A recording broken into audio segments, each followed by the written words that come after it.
here's what we're going to do. We're going to introduce our incredible, brilliant, talented women that are going to come up here, our panelists, who are going to answer your questions and the questions that we have prepared. Also, we are going to do a series, we're going to ask your questions as well. Now, did you guys get this little piece of paper? Everybody needs a little cheat sheet sometimes. We want you to give us your questions, what you would like the panelists to answer. So feel free to look at that little cheat sheet and go ahead and let us know what your questions are. And we're going to give about 15 minutes at the end of this presentation to hear your questions as well. So we are about to bring to the stage first Betsy Ziegler, CEO of 1871, now the #1 ranked tech incubator in the world. Hi, Betsy. So nice to have you here tonight. Thank you. I love that, the #1 ranked tech incubator in the world. In the world, right here. Previously, Betsy was the Chief Innovation Officer at Northwestern's Kellogg School of Management, where she oversaw portfolio innovation as well as integrating technology into the educational experience. She also served as Associate Dean of Degree Programs and Dean of Students. Prior to Kellogg, Betsy was a principal at McKinsey & Company, where she led the firm's life insurance operations and technology practice. Let's give it up one more time for Betsy Ziegler.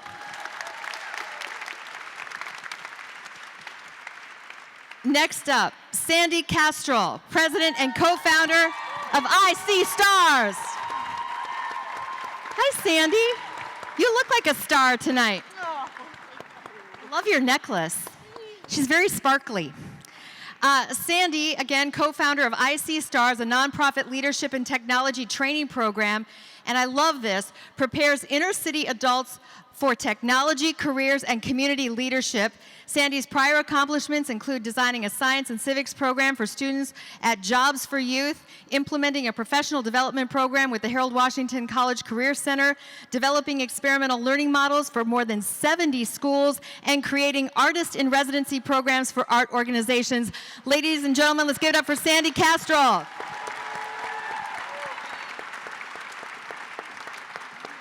Our next panelist, Amanda Leonard, CEO of Jellyvision. Hi, Amanda. This has become one of Chicago's fastest growing tech companies. How are you doing, Amanda? You having a good night? You look adorable. All right.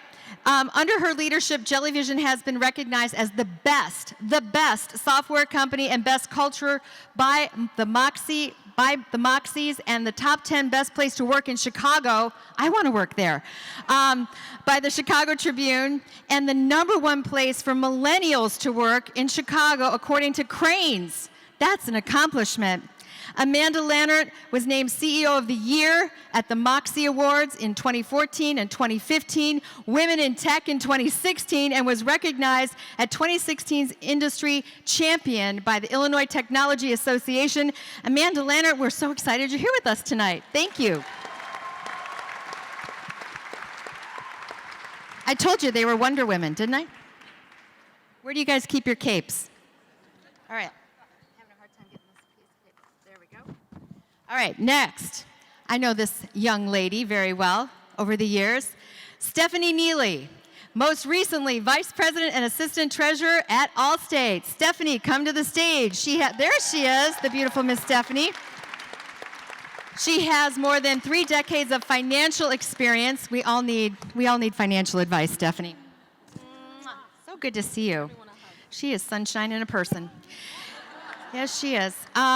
Before Allstate, Stephanie was twice elected treasurer of the city of Chicago, where she raised financial reporting standards and broadened the city's financial literacy, community outreach, and other programs. And I do believe Stephanie gave my children each a piggy bank to learn how to save and spend. Thank you. Nicholas is doing very well at saving and spending, maybe more at spending than saving. Stephanie began her career as a financial analyst on Wall Street in New York City and has held municipal financial management positions at several financial institutions. Let's give it up one more time for Stephanie Neely. And now let's bring to the stage Michelle Larson, President and CEO of the Adler Planetarium. She's out of this world. Hey, Michelle. She leads a talented team that helps people of all ages explore and discover our universe. This is big thinking here.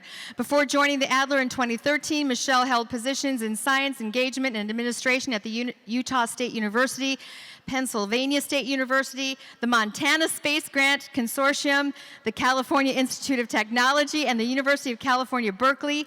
She's earned a PhD in physics from the Montana State University, where she has studied the neutron stars and realized her passion for sharing science with the public through a NASA project about the sun. Wow. I think I want to be her. Let's give it up for Michelle Larson. Thank you so much for volunteering your time tonight and to take our questions. And I know a lot of times we talk about celebration, and I know as women we're often very good at recognizing others, but maybe not so much at recognizing our own accomplishments.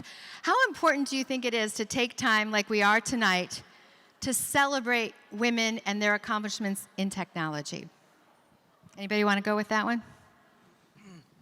I think it's such a great question, you know, because it's sort of like weddings and funerals. If we complain about going to weddings and we don't celebrate love, we'll just go to funerals. Well put. We have to be able to celebrate our success, otherwise it's just one long grind, you know?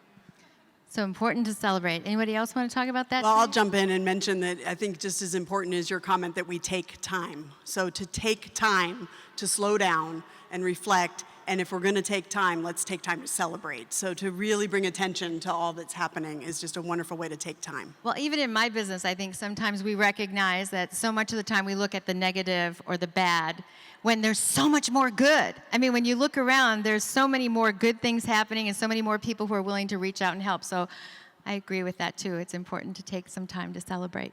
The only thing I would add, to piggyback off your point, you know, it's super hard to do this, right? It's super hard to start a company and you know, engage as an entrepreneur. And there's a rise in female entrepreneurs, but there's a lot of hard hills to climb. And the fact that there's a lot more negative press than there is positive press in terms of how hard it is, and you know, women get less money, and there's not as much advocacy, et cetera. We need there's lots of positive stories out there. We need to tell more of them so that it encourages more women to kind of, you know, jump in the fray and take the risk. And that's a great point too, and that's why I'm so glad all of you are here tonight,